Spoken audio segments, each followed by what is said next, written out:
엄마, 배고프지? 여기 이 종이에 이름 석자만 쓰면 돼. 그럼 따뜻한 밥 줄게. 나 화장실 좀 데려다 다오. 어이, 그러니까 얼른 쓰라니까. 다 쓰면 화장실이고 밥이고 다 해결된다니까 그러네. 그리고는 안에서 방문을 잠가버리는 소리가 났습니다. 철컥. 문 밖에서는 며느리가 하품을 늘어지게 하며 이러더군요. 어머님 고집도 참. 그 상가 어차피 이 집 아들 몫인데 뭘 그렇게 아등바등 하는지. 이 목소리 세상 남이 아니에요. 반신을 못 쓰고 누우신 우리 엄마를 방 한 칸에 가둬놓고 밥이랑 화장실을 미끼로 흥정하던 사람들. 바로 제 친오빠와 올케였습니다. 이야기를 시작하기에 앞서 지금 어디서 듣고 계신지 댓글로 남겨주세요. 그곳에 늘 행복이 가득하시길 기원하겠습니다. 안녕하세요. 저는 낯선 어르신들 병수발로 26년을 보낸 50대 후반 요양보호사입니다. 저는요, 평생을 남의 부모님 곁에서 살았어요. 못 걷는 어른 업어서 화장실 모시고 가고, 밥 떠먹여 드리고, 밤새 손잡아 드리는 게 제 일이었죠. 그런 제가 정작 우리 엄마가 자식 손에 굶고 갇혀 있다는 걸 한참 동안이나 모르고 있었습니다. 여러분 곁에도 내가 부모님 모실 테니 걱정 마. 큰 소리치는 형제 한 명쯤 있으신가요? 그 말 여러분은 어디까지 믿으시겠어요? 오늘 제가 그 방에 갇혀 있던 우리 엄마를 어떻게 끄집어냈는지 속 시원하게 들려드릴게요. 우리 엄마는 시장 골목 맨 끝에서 젓갈이며 건어물을 파는 조그만 상해를 하셨어요. 새우젓, 멸치젓에 어른 허리춤까지 오는 굵은 소금자루가 가게 앞에 산더미로 쌓여 있었죠. 그 무거운 소금자루를 우리 엄마는 남자 일꾼 하나 없이 혼자서 번쩍번쩍 들어 옮기셨어요. 팔뚝이 어찌나 실했는지 시장 사람들이 우스갯소리로 저 집 엄마 힘은 황수도 못 당한다고 했다니까요. 가게에 들어서면 짭조름한 소금기랑 마른 멸치 냄새가 확 끼쳐왔는데 저는 그 냄새가 어찌나 든든하던지요. 그 냄새만 맡으면 아, 우리 엄마가 여기 있구나 싶어서 마음이 턱 놓였거든요. 엄마는 손님한테 젓갈을 나무 대박으로 팍팍 퍼담아주면서 늘 이러셨어요. 아이고, 조금 더 담아줄게. 그래야 또 오지. 그 대박 손잡이가 엄마 손에 하도 오래 쥐어 있어서 반들반들 달아 반질거렸어요. 김장철 대목만 되면 우리 가게 앞에 사람들이 줄을 섰어요. 버스 2번 갈아타고 멀리서도 우리 엄마 젓갈을 사러들 왔거든요. 그 집 젓갈이 제일 개미가 있다고요. 그렇게 이 악물고 벌어서 국민학교 문턱도 못 밟아본 양반이 시장 안에 상가를 2채나 장만하셨습니다. 상가 2채에 예금에 자투리 땅까지 다 합쳐서 24억. 배운 것도 가진 것도 없이 오로지 그 2손 하나로 그걸 다 일구신 거예요. 그런데 우리 집은요, 옛날 어른들 말로 아들을 하늘처럼 떠받드는 집이었어요. 오히려 오빠가 하나, 저는 그 아래로 딸이었죠. 밥상에 고기 한 점이 올라와도 늘 오빠 밥그릇 위에 먼저 얹혔고 저는 그 옆에서 눈칫밥을 먹었습니다. 제가 "엄마, 나도 고등학교 보내줘." 했더니 엄마가 뭘 하셨는지 아세요? "집애가 무슨 고등학교냐. 네 오빠 대학 뒷바라지도 허리가 휜다. 너는 얼른 나가서 돈이나 벌어라." 그 한마디에 저는 19에 보찜 싸서 공장 기숙사로 들어갔어요. 그래도 우리 엄마가 아주 매정한 분은 또 아니었어요. 명절에 제가 본가에 내려가면 아무도 안 볼 때 부엌 뒷곁으로 저를 슬쩍 불러서는 봉투 하나를 손에 쥐어 주셨거든요. "이건 너 혼자만 알아라.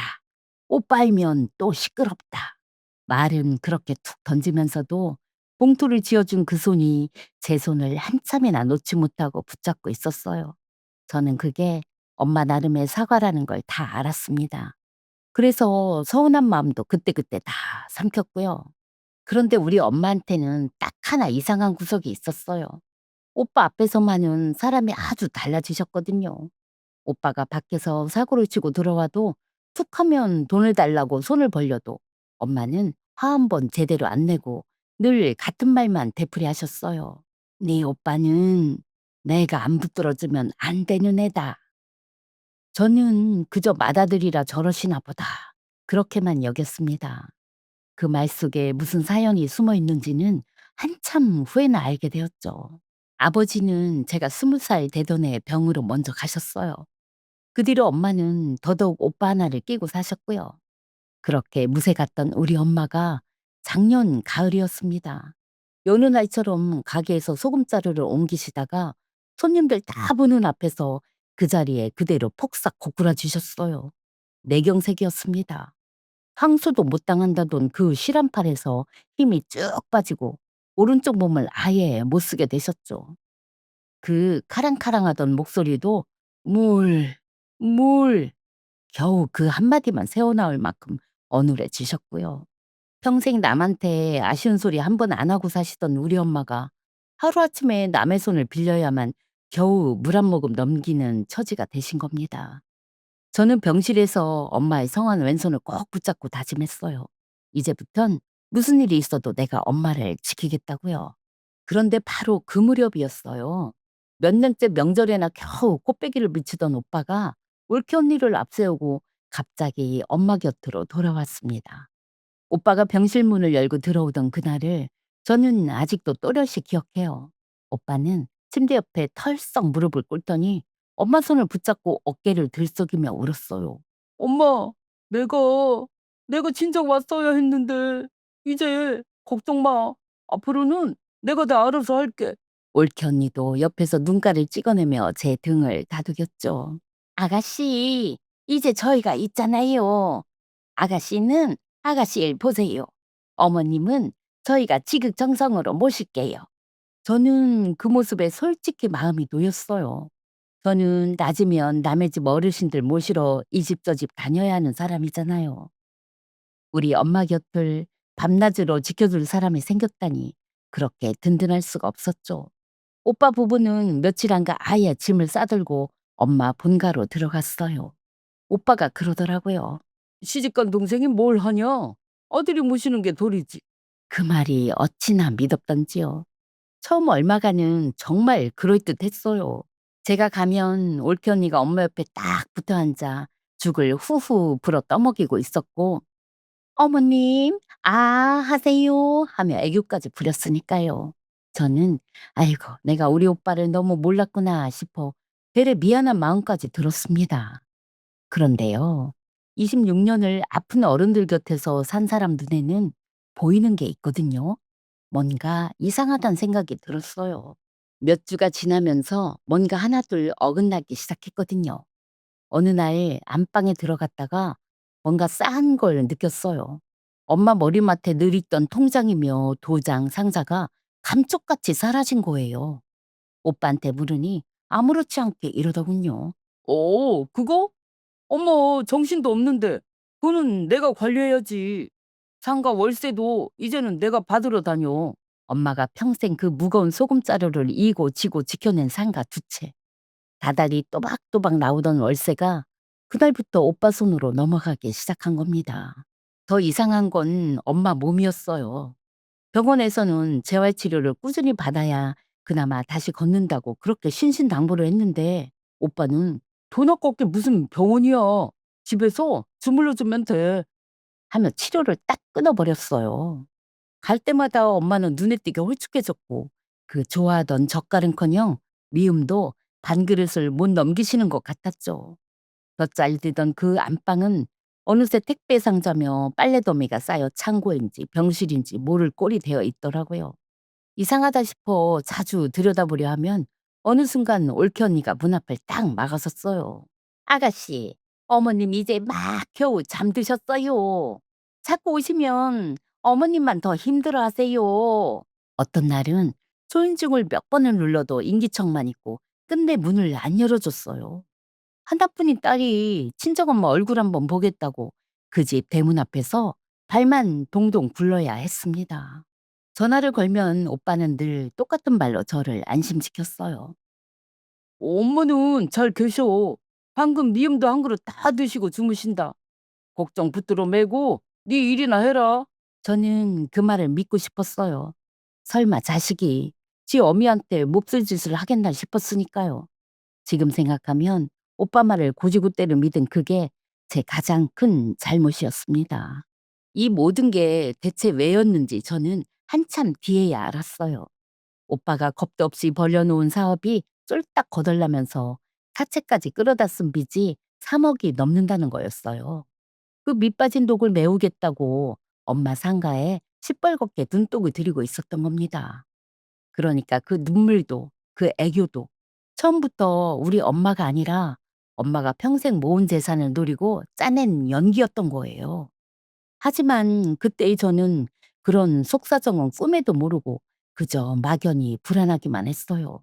뭔가 단단히 잘못 돌아가고 있는데 그게 뭔지 딱 잡히질 않으니 속만 바짝바짝 타들어갔죠. 그러던 어느 날이었어요. 무슨 바람이 불었는지 올케언니가 "그럼 아가씨 딱 5분이에요." 하며 안방문을 열어줬어요. 그 방에 눈 엄마를 보는데 숨이 턱 막히더라고요. 몇 주 사이에 사람이 이렇게까지 상할 수가 있나. 광대뼈가 툭 튀어나오고 입술은 다 부르터 있었어요. 엄마는 성한 왼손으로 제 손을 덥석 붙잡더니 눈에 눈물이 그렁그렁 차오르는데 뭐라고 입을 때려다가도 문가에선 올케를 흘끔 보고는 그만 입을 꾹 다물어 버리셨어요. 그 겁에 질린 눈빛. 저는 그 눈빛을 죽어도 못 잊을 거예요. 꼭 살려달라고 소리 없는 비명을 지르는 것만 같았거든요. 아가씨, 이제 그만 나가세요. 어머님, 쉬셔야 해요. 올케 언니 손에 등을 떠밀려 그 집 대문을 나서는데 다리가 후들거려 몇 번이나 휘청였습니다. 돌아오는 차 안에서 저는 운전대를 붙잡고 이를 악물었어요. 저건 그냥 아픈 사람 눈빛이 아니었어요. 뭔가에 잔뜩 겁을 먹은 꼭 어딘가에 갇힌 사람의 눈빛이었죠. 혹시 우리 엄마가 저 방에서 제대로 먹지도 못하고 사람 대접도 못 받고 있는 건 아닐까? 거기까지 생각이 미치자 등골이 오싹해졌습니다. 집에 돌아온 그날 밤 저는 한숨도 못 잤어요. 엄마의 그 겁에 질린 눈빛이 자꾸만 눈앞에 어른거렸거든요. 그러다 문득 제가 요양보호사라는 게 떠올랐습니다. 저는 일하면서 몸이 불편한 어르신이 혼자 계신 집에 가족들이 조그만 카메라를 달아두는 걸 여러 번 봤어요. 요즘은 손바닥만한 게 값도 얼마 안 하고 휴대폰으로 그 안을 실시간으로 들여다볼 수가 있거든요. 바로 다음 날 저는 그 카메라를 하나 사들고 엄마 생신이라는 핑계로 본가를 찾아갔어요. 오빠, 그냥 이거 인형처럼 생겼는데 심심할 때 말동무도 되고 음악도 나와요. 오빠 부부한테는 그냥 노인들 적적할 때 트는 라디오 겸 인형이라고 둘러댔죠. 그리고는 아무도 안 볼 때 엄마 눈길이 잘 닿는 장롱 위에 그걸 슬쩍 올려뒀어요. 렌즈가 방안을 구석구석 다 비추도록요. 그리고 하나 더 챙겼어요. 엄마 성한 왼손에 어르신들 쓰는 큼직한 안심 전화기를 쥐어드렸습니다. 버튼 하나만 누르면 저한테 바로 전화가 걸리는 거였죠. 저는 엄마 귀에 대고 아주 작게 속삭였어요. 엄마, 무슨 일 있으면 이 큰 빨간 버튼 이것만 꾹 눌러. 응? 딴 건 다 잊어도 이것만 기억해. 엄마가 어눌한 말로 응, 응 하며 겨우 고개를 끄덕이시는데 그 앙상해진 손을 붙잡고 저는 또 한 번 눈물을 삼켰습니다. 며칠 동안은 아무 일 없이 흘러갔어요. 저는 일하는 틈틈이 휴대폰으로 카메라를 열어봤지만 엄마가 그저 멍하니 천장만 바라보고 누워 계신 모습뿐이라 내가 너무 예민했나 싶기도 했죠. 그런데 그날 밤이었어요. 일 마치고 집에 와 겨우 누웠는데 잠이 안 와서 그동안 카메라에 녹화된 영상들을 하나하나 넘겨보기 시작했어요. 그리고 저는 어느 영상 하나를 보게 됐어요. 화면 속에서 오빠는 엄마 침대 앞에 버티고 서서 서류 뭉치를 흔들고 있었어요. 엄마, 오늘도 안 찍을 거야? 여기 이름 석자. 이거 하나 쓰는 게 그렇게 어려워? 이거 쓰면 따뜻한 밥에 국이고 안 쓰면 오늘도 쩔쩔 굶는 거야. 엄마가 힘없이 고개를 젓자 오빠는 서류를 침대에 팽개치더니 이러더군요. 어우, 진짜 사람 답답하게 하네. 엄마, 이러다 진짜로 이 방에서 영영 못 나와. 화장실도 나 없으면 못 가는 거. 그거 알지? 그리고는 방문을 쾅 닫고 나가더니 밖에서 철컥 문을 잠가 버렸어요. 잠시 뒤에 화면엔 올케가 들어왔어요. 올케는 엄마 코앞에 얼굴을 들이밀고 이러는 거예요. 어머님, 딸 오기만 기다리시죠? 걔가 어머님 대소변 받아낼 것 같아요. 어차피 요양원 갈 신세. 곱게 도장 찍고 편하게 사시라니까 그러네. 자꾸 이러시면 저희도 아주 지쳐요, 정말. 엄마가 마른 입술로 뭐라고 웅얼거리는데 물 좀 달라는 말 같았어요. 그런데 올케는 들은 척도 안 하고 머리맡에 있던 물컵을 쓱 치워버리고는 그냥 나가버리더라고요. 영상을 더 넘겨보니 한밤중에 엄마가 잠에서 깨어 아가, 아가 하고 저를 부르며 우는 장면도 있었어요. 성한 손으로 허공을 휘저으며 누군가를 애타게 찾는데 그 캄캄한 방엔 끝내 아무도 들어오지 않았죠. 그 어둠 속에서 우리 엄마가 얼마나 무섭고 외로웠을지 저는 지금도 그 장면만 떠올리면 가슴이 무너져 내립니다. 저는 화면을 보는 내내 손이 덜덜 떨려서 휴대폰을 몇 번이나 놓칠 뻔했어요. 그 방은 병실이 아니었어요. 감옥이었어요. 하나뿐인 딸이 "엄마 잘 계시지?" 하고 안부 전화를 하는 동안 우리 엄마는 저 방에 갇혀서 밥과 물로 협박을 당하고 있었던 거예요. 저는 두 손으로 입을 틀어막고 소리도 못 내고 울었습니다. 바로 그때였어요. 머리맡에 둔 제 휴대폰이 부르르 울렸습니다. 모르는 번호가 아니었어요. 제가 엄마 손에 쥐어들인 바로 그 안심 전화기 번호였습니다. 저는 튕기듯 전화를 받았어요. 수화기 너머로 엄마의 가느다랗게 떨리는 목소리가 새어나왔습니다. "거기 누구 없냐? 나 좀, 나 좀 꺼내다오. 나 여기서 죽을 것 같다." 성한 왼손으로 그 큰 빨간 버튼을 기어이 눌러 저를 부르신 거예요. 저는 그 목소리를 듣는 순간 이미 현관에서 차키를 움켜쥐고 있었어요. 잠옷바람에 슬리퍼를 꿰신고 뛰쳐나가는데 엄마한테 가는 그 길이 어찌나 멀게 느껴지던지요. 저는 운전대를 부서져라 붙잡고 텅 빈 도로에 대고 소리쳤습니다. "엄마, 조금만 버텨. 내가 지금 가. 내가 지금 갈게, 엄마." 엄마 본가에 도착했을 때 집은 불이 다 꺼져 캄캄했어요. 오빠 부부는 어디로 나갔는지 그림자도 안 보였죠. 저는 예전에 쓰던 열쇠로 현관을 따고 들어가 곧장 안방으로 달려갔어요. 그런데 방문이 밖에서 잠겨 있는 거예요. 열쇠가 구멍에 꽂힌 채로요. 그걸 돌리는데 손이 어찌나 떨리던지 몇 번이나 헛돌았습니다. 문을 여는 순간 퀴퀴한 냄새가 확 끼쳤어요. 불도 안 켜진 그 캄캄한 방에 우리 엄마가 이불도 제대로 못 덮고 웅크린 채 오돌오돌 떨고 계셨어요. 제 얼굴을 보자마자 엄마는 성한 손을 겨우 뻗으며 소리도 못 내고 입만 벙긋거렸어요. "아가, 아가 왔냐?" 저는 엄마를 와락 끌어안고 그 자리에서 엉엉 울었습니다. 뼈밖에 안 남은 그 몸이 제 품에서 마른 나뭇잎처럼 바들바들 떨렸어요. 저는 엄마를 둘러업었어요. 요양보호사 26년, 어르신 없는 거야 이 꼴이 났지만 우리 엄마를 이렇게 업고 그 집을 도망치듯 빠져나오게 될 줄은 꿈에도 몰랐죠. 등에 업힌 그 가벼워진 무게가 어찌나 사무치던지요. 저는 엄마를 차 뒷좌석에 눕히고 담요로 꽁꽁 싸매고 그 길로 우리 집으로 모셔왔습니다. 며칠 동안 엄마는 따뜻한 미음을 드시고 기저귀도 제때 갈고 볕잘 드는 방에서 마음 놓고 주무셨어요. 하루가 다르게 조금씩 기운을 차리시는 엄마를 보면서 저는 밤마다 이불 속에서 이를 악물었습니다. 그 논팽이들을 절대로 가만두지 않겠다고요. 그러던 어느 날 저는 엄마 옷가지랑 짐을 챙기러 다시 본가에 들렀어요. 엄마 장롱 밑을 정리하는데 아버지가 생전에 쓰시던 낡은 나무 괻적이 하나 나오더라고요. 오래된 서류며 흑백 사진 사이에서 누렇게 바랜 편지 한 통이 툭 하고 떨어졌어요. 틀림없는 아버지 글씨였습니다. 별 생각 없이 펼쳐 읽어 내려가던 저는 그 자리에 돌처럼 얼어붙고 말았어요. 편지에는 이렇게 적혀 있었습니다.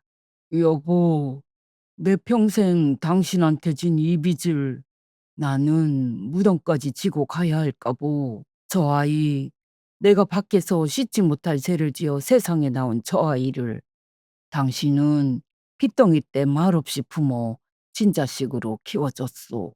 갓난쟁이를 안고 문 앞에 선 나를 당신은 모질게 내치지도 않고 그 어린 거 젖동량을 다녀가면서까지 걷어주었지. 부디 저 아이한테는 끝까지 비밀로 해주오. 아무것도 모르는 저 어린 것이 상처받지 않게. 편지를 진 제 손이 사시나무처럼 떨렸어요. 그러니까 오빠는 우리 엄마가 낳은 자식이 아니었던 거예요. 아버지가 밖에서 내려온 엄마와는 피 한 방울 섞이지 않은 아이. 그런데 우리 엄마는 그 아이를 당신이 배 아파 낳은 저보다도 더 끼고 더 감싸며 평생을 살아오셨던 겁니다. 저는 그 편지를 들고 집으로 돌아와 엄마 앞에 조심스레 내려놓았어요. 편지를 알아본 엄마의 두 눈에서 주르륵 눈물이 흘러내렸습니다.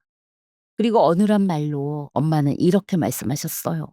그래도 내가 거둔 자식인데 어떻게 모른 척을 하니.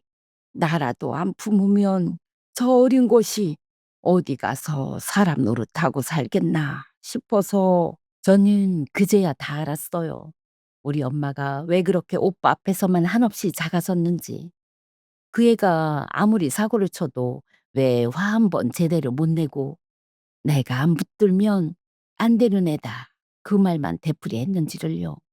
그건 죄책감도 미련도 아니었어요. 나은 정보다 더 지독한 기른정이었습니다. 그런데 그 기른정을 그 아이는 이렇게 갚았어요. 늙고 병든 어미를 캄캄한 방에 가두고 밥과 물로 협박하고 평생 모은 재산을 뜯어내려고 말이에요. 피 한 방울 안 섞인 자기를 사람으로 키워준 그 은혜를 감옥 같은 방 한 칸으로 되돌려 준 겁니다. 저는 엄마의 야윈 손을 두 손으로 꼭 감싸쥐고 마음속으로 단단히 결심했습니다. 이건 절대로 눈물 몇 방울로 조용히 덮을 일이 아니다. 나한테는 저 방에서 벌어진 모든 일이 고스란히 담긴 영상이 있다. 이제는 저것들이 법 앞에 무릎을 꿇을 차례였습니다. 그 길로 저는 그 영상 파일을 챙겨들고 곧장 경찰서로 향했습니다. 사실은 경찰서 문 앞에서 한참을 서성였어요. 아무리 그래도 오빠인데 제 손으로 신고를 하려니까 좀 그랬거든요. 그런데 휴대폰을 열어서 그 홈캠에 녹화된 영상을 다시 한번 보니까 마음이 싹 정리되더라고요. 캄캄한 방에서 아가, 아가 하고 저를 부르며 울던 엄마 얼굴이 떠올라서요. 저는 이를 악물고 경찰서 문을 밀고 들어갔습니다. 명색이 요양보호사예요. 저는 이게 그냥 집안 싸움이 아니라는 걸 누구보다 잘 알았어요. 거동도 못하는 노인을 방에 가두고 밥과 물로 협박하고 재산 서류에 억지로 도장을 받아내려 한 것. 이건 명백한 노인학대의 불법 감금이고 강요였습니다. 저는 담당 형사님 앞에 제 휴대폰에 저장해둔 그 영상이랑 엄마가 안심 전화기로 저를 부른 통화 기록까지 하나하나 내밀었어요. 한참을 말없이 영상을 보시던 형사님이 낮게 한숨을 쉬며 이러셨습니다. 이건 증거가 아주 명확합니다. 바로 입건해서 진행하겠습니다. 제가 진술을 마치고 막 일어서려는데 휴대폰이 요란하게 울렸어요. 오빠였습니다. 엄마가 감쪽같이 사라진 걸 그제야 한 오빠는 불이 나게 소리를 질렀어요. 야, 너 엄마 어디로 데려갔어? 지금 당장 안 내놔? 내가 지금 그리로 갈 거야. 이게 어디서 남의 집 어른을 함부로 빼돌리고? 저는 그 전화를 스피커로 돌려 옆에 계신 형사님도 듣게 했어요. 그리고는 아주 차분하게 대답했죠. 그래, 와. 나 지금 집으로 갈 거니까 와서 얘기하자. 전화를 끊자 형사님이 자리에서 일어나며 이러시더군요. 그럼 저희가 같이 가죠. 제발 온다니 오히려 잘 됐습니다. 그렇게 저는 형사님들과 함께 우리 집으로 갔어요. 아니나 다를까 얼마 지나지 않아 오빠 부부가 씩씩거리며 들이닥쳤습니다. 저를 보자마자 오빠가 삿대질을 하며 소리쳤어요. 야, 엄마 어디 있어? 당장 안 내놔? 네가 무슨 권리로 우리 엄마를 빼돌려? 그 뻔뻔한 얼굴에 대고 저는 나지막히 말해줬어요. 오빠, 엄마 방에 있던 그 인형 말이야. 그거 카메라였어. 오빠랑 올케가 엄마한테 무슨 짓을 했는지 하나도 안 빠지고 전부 다 거기 찍혔거든? 그리고 그 영상 여기 형사님들이 이미 다 보셨고. 그 말이 끝나기가 무섭게 방 안쪽에서 형사님 두 분이 성큼 걸어 나왔어요. 그렇게 기세등등하던 오빠와 올케 얼굴에서 핏기가 쫙 가시는 걸 보는데 후련하더라고요. 오빠가 더듬더듬 입을 뗐어요. 그거 다 오해야. 우리가 언제 뭘. 저는 그 말을 단칼에 잘랐습니다. 오해? 엄마 밥 굶기고 물 뺐고 화장실도 못 가게 방해가 둔 거, 서류에 도장 안 찍는다고 며칠씩 굶긴 거 내가 이 두 눈으로 하나도 빠짐없이 다 봤거든. 근데 그게 오해라고? 오빠가 아무 말도 못하더라고요. 저는 이번엔 올케를 똑바로 노려봤어요. 올케, 네가 우리 엄마 코앞에서 그랬지. 딸이 무슨 어미 대소변을 받아내겠냐고. 그래, 내가 받아. 앞으로 내가 우리 엄마 똥오줌 다 받고 씻기고 업고 다닐 거야. 근데 너희들은 이제 나라에서 주는 콩밥이나 받아먹어. 그러자 언제 그렇게 뻣뻣했냐는 듯 두 사람이 그 자리에 폭석 주저앉아 빌기 시작했어요. 오빠는 제 발치에 매달렸죠. 한 번만. 내가 잠깐 눈이 뒤집혔던 거야. 우리가 남이야? 딱 한 번만 봐줘. 그런데 그 비려대던 입에서 바로 다음 순간 나온 말이 뭐였는지 아세요? 그럼 상관은? 상관 하나는 그래도 내 몫으로 남는 거 맞지? 내가 이 집 아들 노릇을 30년을 했는데. 저는 그만 헛웃음이 터졌어요. 손목에 수갑을 코앞에 두고도 저 인간 머릿속엔 아직도 온통 돈, 돈, 돈뿐이었던 거예요. 옆에 있던 올케는 한술 더 떴죠. 아가씨, 저는 진짜 아무것도 몰랐어요. 다 저희가 저 사람이 시켜서 한 거라니깐요. 저는 무서워서 말리지도 못하고. 바로 어제까지 나란히 붙어 엄마를 굶기던 부부가 이젠 서로를 물어뜯지 못해 안달이었습니다. 그때 방문이 열리고 엄마가 휠체어를 힘겹게 밀고 나오셨어요. 무릎 꿇은 오빠를 한참을 말없이 내려다보시더니 어느란 말로 딱 한마디를 하셨습니다. 너는 나 물 한 모금이 그렇게 아까웠냐? 그 한마디에 그렇게 빌어대던 두 인간들이 고개를 푹 떨구고 입을 다물어 버리더군요. 저는 두 인간에게 말해줬어요. 우리 엄마가 그 캄캄한 방에서 목말라 죽겠다고 물 한 모금만 달라고 빌던 그 숱한 밤에 너네는 그중에 단 한 번이라도 그 방문을 열어준 적이 있어? 없잖아. 그러니까 이제 와서 봐달라는 소리 그 입에 두 번 다시 담지 마라. 저는 경찰차에 실려가는 두 사람을 끝까지 지켜봤어요. 그렇게 당당하던 것들이 도망치듯 고개를 쳐박고 실려가는데 며칠 동안 제 가슴을 짓누르던 커다란 돌덩이 하나가 그제야 쿵 하고 바닥으로 내려앉는 것 같았습니다. 옆에서 엄마가 성한 손으로 제 손을 꼭 잡으셨어요. 뼈만 남은 그 손이 파르르 떨리는데 저는 그 손을 마주잡고 아무 말 없이 한참을 서 있었지요. 며칠 뒤 변호사님에게 연락이 왔어요. 협박당하며 억지로 쓴 그 우임장은 한낱 휴지 조각이 됐고 상가 두 채도 그동안 가로채는 월세도 전부 우리 엄마 품으로 고스란히 돌아왔다고요. 하마터면 엄마가 평생 그 무거운 소금자루를 이고 지고 모은 재산을 저것들 노름빛 갚는데 몽땅 뺏길 뻔했으니 생각만 해도 아찔했습니다. 그리고 몇 달 뒤 드디어 재판이 열렸습니다. 저는 엄마의 휠체어를 밀고 법정에 들어섰어요. 피고인석에 나란히 앉은 오빠와 얼케를 보는데 두 사람 다 그새 폭삭 늙어 있더군요. 그런데 그 얼굴에 뉘우치는 기색이라곤 눈곱만큼도 없었어요. 오히려 서로를 잡아먹을 듯 노려보고 있었거든요. 재판이 시작되자 그 꼴이 아주 볼만하더군요. 오빠 쪽 변호사가 먼저 입을 열었어요.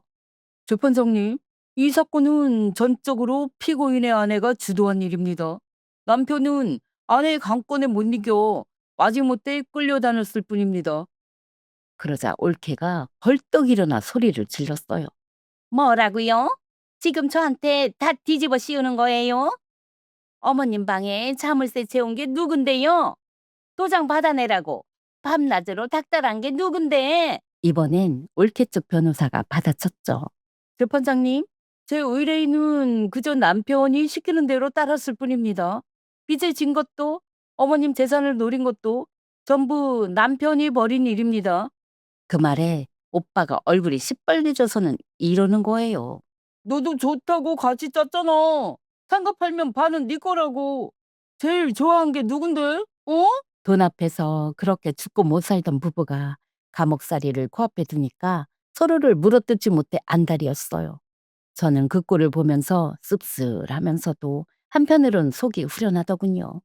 저 두 사람은 결국 서로한테도 저런 인간들이었구나 싶어서요.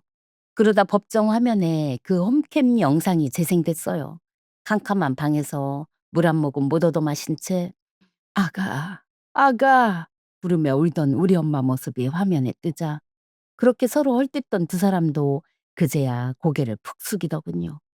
방청석 여기저기서 낮은 한숨이 새어나왔고요. 그 영상 앞에서는 그 어떤 변명도 통하지 않았습니다. 얼마 뒤 판결이 나왔어요. 주범인 오빠는 실형을, 올케는 집행유예를 선고받았습니다. 노인 학대에 불법 감금에 강요까지 마침내 죗값을 치르게 된 거죠. 솔직히 저는 그 형량이 너무 가볍게 느껴져서 억울했어요. 우리 엄마가 그 방에서 겪은 지옥에 비하면 이게 무슨 벌인가 싶었죠. 재판이 끝나고 돌아오는 길에 제가 분을 못 이겨 씩씩거리니까 엄마가 제 손을 가만히 쓰다듬으며 어느란 말로 그러셨어요. 됐다. 이제 그만하면 됐어. 저것들은 이제 지들끼리 원수가 되어 평생 서로를 물어뜯고 손가락질 받으며 살 거라고. 그거면 당신은 충분하다고요. 저는 그 말에 그만 울컥 눈물이 났습니다. 평생 그 무거운 소금자루를 이고 지고 사신 우리 엄마가 자식이라고 거둔 그 인간한테 그런 꼴을 당하고도 끝까지 저것들 수준으로는 내려가지 않으셨거든요. 오빠는 결국 교도소에서 형을 살기 시작했습니다. 참 딱한 게 뭔지 아세요? 그렇게 길을 쓰고 엄마 재산을 뜯어내려 한 건 따지고 보면 지가 벌인 빚 3억을 메우려던 거였잖아요. 그런데 재산은 한 푼도 못 건지고 그 빚은 고스란히 남은 데다 이제 전과자라는 낙인까지 더 얹혔어요. 감옥에서 나온들 빚쟁이들이 눈 시퍼렇게 뜨고 기다리는 세상으로 다시 걸어 나와야 하는 거죠. 지 발등을 쥐가 찍어도 아주 제대로 찍은 셈이었습니다. 더 기가 막힌 건 올케였어요. 그렇게 함께 붙어서 엄마를 굶기고 협박하던 올케가 오빠가 감옥에 들어가자마자 싹 등을 돌렸거든요. 면회 한 번을 안 왔어요. 그러더니 얼마 안 가 오빠한테 이혼 서류를 들이밀었죠. 나중에 전해 듣기로 올케가 오빠한테 이랬다더군요. 당신 하나 믿고 산 내가 미쳤지. 나까지 이 꼴로 만들어 놓고 대체 무슨 달짝으로 돈 보고 뭉친 사이가 그 돈이 사라지니까 한순간에 그렇게 갈라서더라고요. 그렇다고 올케 팔자가 편 것도 아니었어요. 그 못된 짓을 다 저지르고도 손에 쥔 건 아무것도 없었으니까요. 우임장은 휴지 조각이 됐으니 상가는커녕 동전 한 입 못 챙긴 채 집행유예 딱지만 얻어서 낡은 월세방을 전전하다는 소문이 들려왔죠. 결국 두 사람 다 제 욕심이 두 사람을 나락으로 끌고 내려간 거예요. 그런데 저는요. 저것들 신세 망가진 것보다 우리 엄마 마음이 더 걸렸어요. 평생을 오빠나 감싸고 사신 분이잖아요. 아니나 다를까 감옥에 있는 오빠한테서 엄마 앞으로 편지가 오고 전화가 걸려왔어요. 예전 같으면 우리 엄마는 만사 다 제쳐두고 달려갔을 사람이에요. 그런데 이번엔 그 편지를 뜯어보지도 않고 밀어두시더라고요. 제가 조심스레 여쭸어요. 엄마, 안 봐도 괜찮겠어? 그랬더니 엄마가 어눌한 말로 아주 천천히 이러시는 거예요.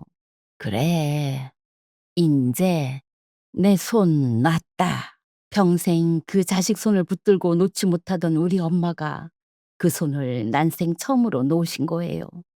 저는 그 한마디에 그만 가슴이 먹먹해졌습니다. 대체 얼마나 지독하게 붙들고 계셨으면 그 손 하나 놓는데 평생이 걸리셨을까 싶어서요.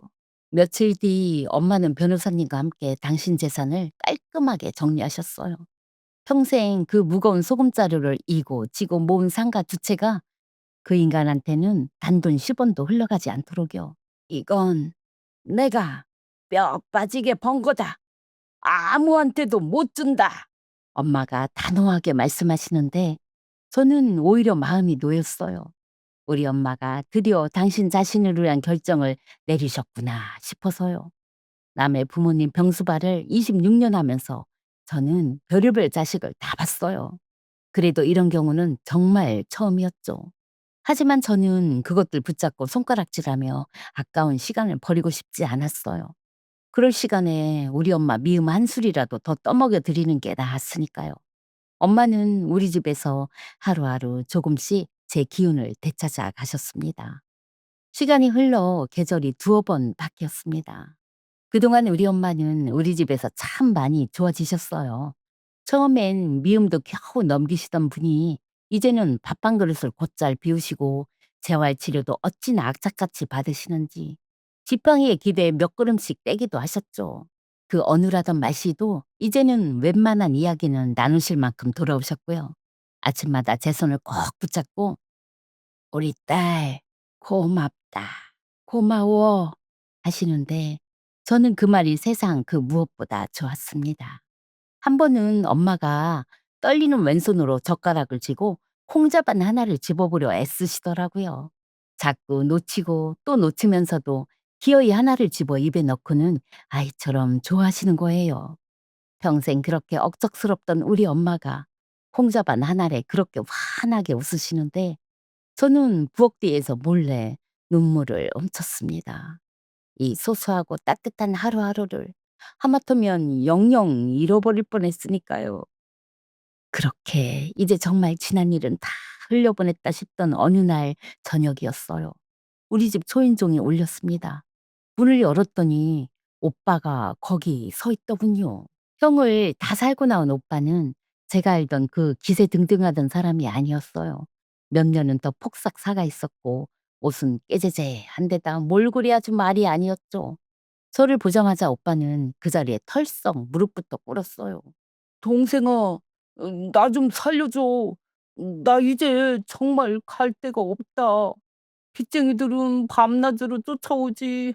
마누라는 이혼하고 떠나버렸지. 요 며칠은 찜질방을 전전하다가 그마저 돈이 없어 쫓겨났어. 이러다 나 길바닥에서 얼어 죽게 생겼다. 엄마 얼굴 한 번만 뵙게 해줘. 응? 딱 한 번만. 저는 하도 기가 막혀서 한참을 말도 못하고 서 있었어요. 그 홈캠 영상 속에서 우리 엄마를 캄캄한 방에 가둬놓고 물 한 모금 달라는 걸 그렇게 매몰차게 뺐던 사람이 이제 와서 갈 데가 없다고 우리 집 문 앞에 무릎을 꿇고 눈물, 콧물을 쏟고 있는 거예요. 저는 저도 모르게 목소리가 부들부들 떨렸습니다. 오빠, 우리 엄마가 그 방에서 오빠한테 살려달라고 빌었을 때 오빠는 대체 어떻게 했었는지 기억이 나나? 그래 놓고 이제 와서 무슨 낯짝으로. 제가 목소리를 눕히려는데 뒤에서 인기척이 났어요. 엄마가 지팡이를 짚고 천천히 걸어 나오신 겁니다. 오빠는 엄마를 보자마자 바닥에 이마를 찌우며 통곡했어요. 어머, 엄마, 내가 잘못했어요. 내가 사람이 아니었어요. 한 번만 용서해 줘요. 나 이제 이 세상에 엄마밖에 없어요. 엄마, 제발. 예전에 우리 엄마였다면 벌써 달려가 그 손을 붙잡고 같이 웃었을 거예요. 그래, 내 새끼 오죽했으면 어여 들어와라 하시면서요. 저는 솔직히 마음 여린 우리 엄마가 또 마음이 흔들릴까 봐 가슴이 조마조마했습니다. 그런데 엄마는 한참을 그저 말없이 오빠를 내려다보고만 계셨어요. 그러더니 이렇게 말씀하셨어요. 나는 너를 내 목숨보다 아꼈다.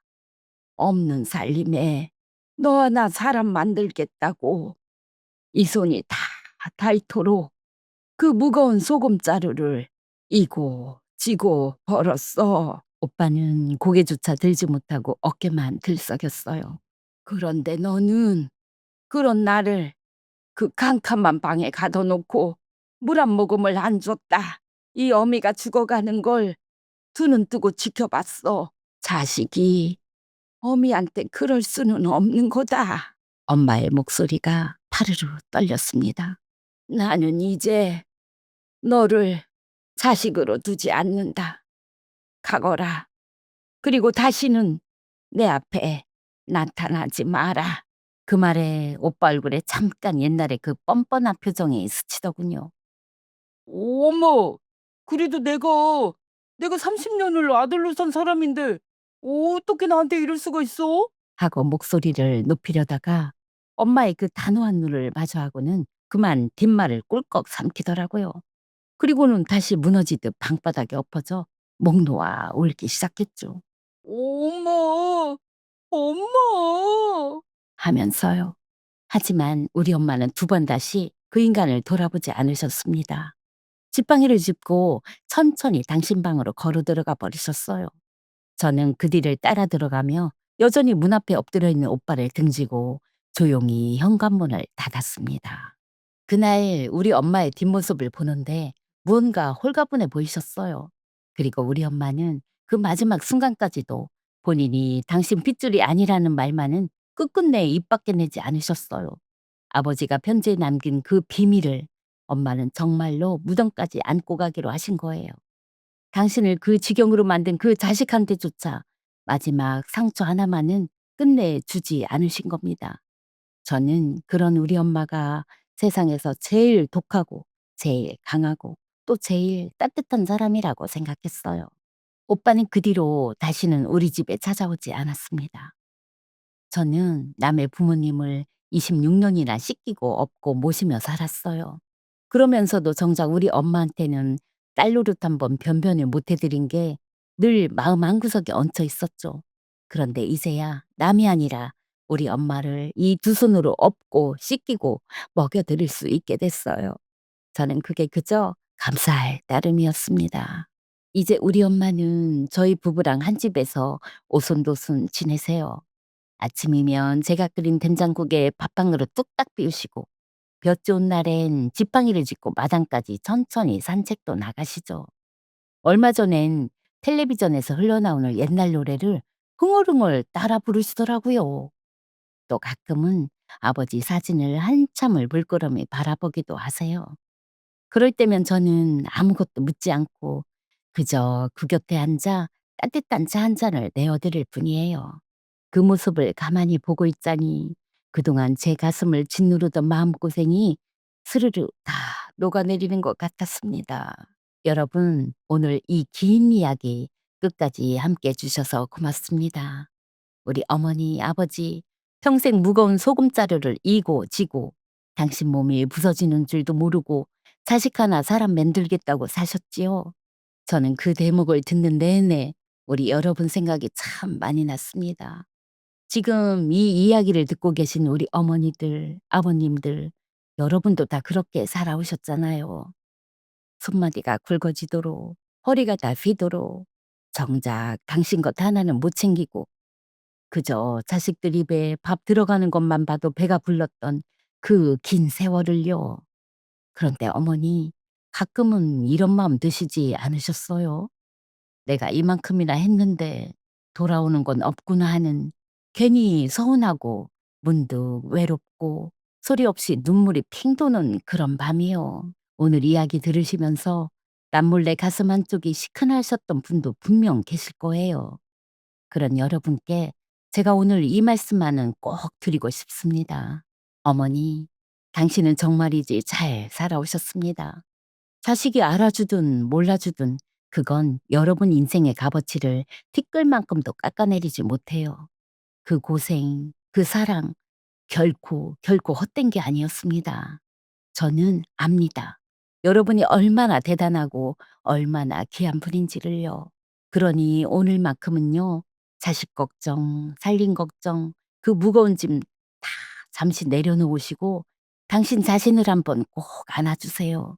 그동안 참 애많이 썼다 하시고요. 이 사이다 라디오 채널은요. 여러분이 언제든 마음 놓고 돌아와 두 다리 뻗고 쉬시라고 있는 친정 같은 곳이랍니다. 마음 힘들 때 언제든지 오세요. 사무치게 외로울 때 그때도 언제든지 오세요. 제가 여기서 늘 여러분 편이 되어 기다리고 있을게요. 오늘 이 이야기가 조금이라도 위로가 되셨거든 댓글에 마음 한 줄 살며시 얹어두고 가세요. 그 한 줄 한 줄을 저는 밤새 참 소중하게 읽는답니다. 그리고 이 친정엄마의 사이다 라디오 잊지 않고 자주 들으실 수 있게 구독 하나 눌러주시면 다음에 더 반갑게 맞이하겠습니다. 여러분 오늘도 참 애 많이 쓰셨어요. 그럼 우리 다음 이야기에서 또 도란도란 만나요.